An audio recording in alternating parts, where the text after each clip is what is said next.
Ladies and gentlemen, guys and girls, have a look, big wave behind us. Alrighty, we're coming to you live from Auckland.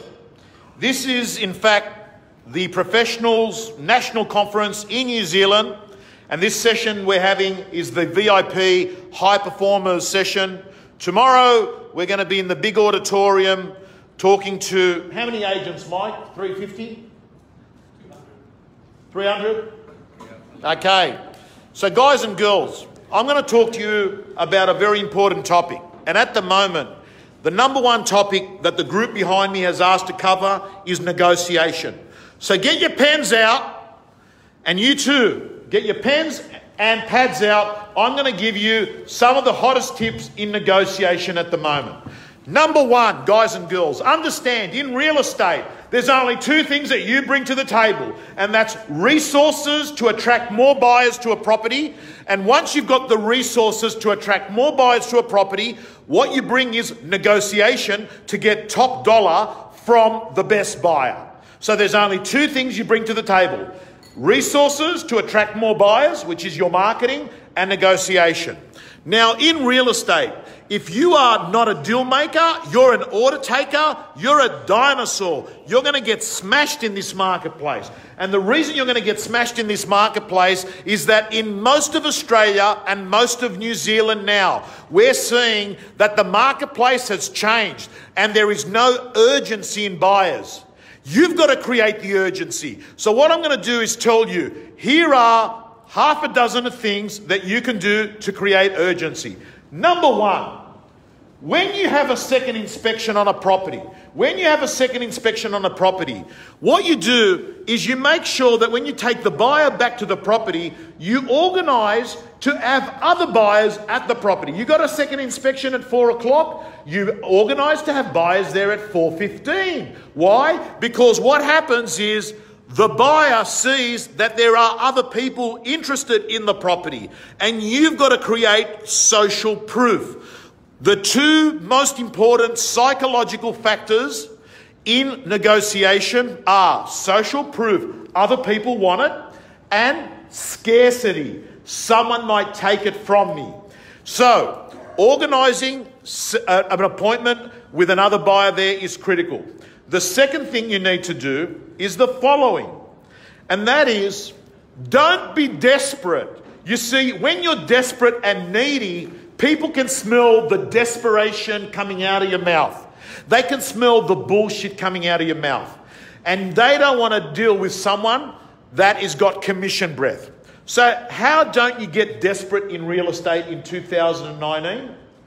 By not being desperate. Because it's really hard to fake not being desperate. If you aren't eating and there is no money coming in, of course you're desperate. So how do you actually change that? You prospect more, because if you're prospecting more, you've got more in the pipeline. More in the pipeline, more listing presentations. More listing presentations, more sales. More sales, you're less desperate. So a lot of negotiation has got to do with whether you've been prospecting, because if you have been prospecting, you're not going to be as desperate. Rule number 3, walk away. Walk away. Walk away is actually part of the negotiation process. You see, sometimes you're not going to find out what someone's real position is till you walk away. Till you walk away. And what happens is you walk away and they'll either follow you or they'll ring you that afternoon or the next day and they'll continue the negotiation. So I'm saying to you, don't be scared about walking away. It is in fact part of negotiation. It doesn't mean that the deal is finished.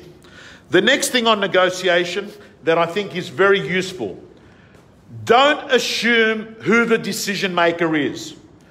My experience in 31 years in real estate is you might have the guy that's the loudest in the room, but in fact, when they get into the car, the husband and wife, he might have been the loud one doing all the barking outside, but when he gets into the car, he's actually becomes a pussycat.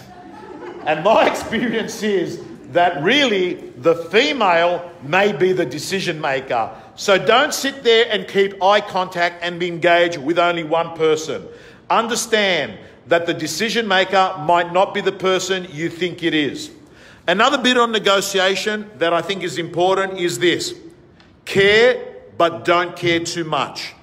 The person that's got the power in a negotiation is the person that least wants it. I know that's weird. The person that wants it the most is the person that's the most desperate.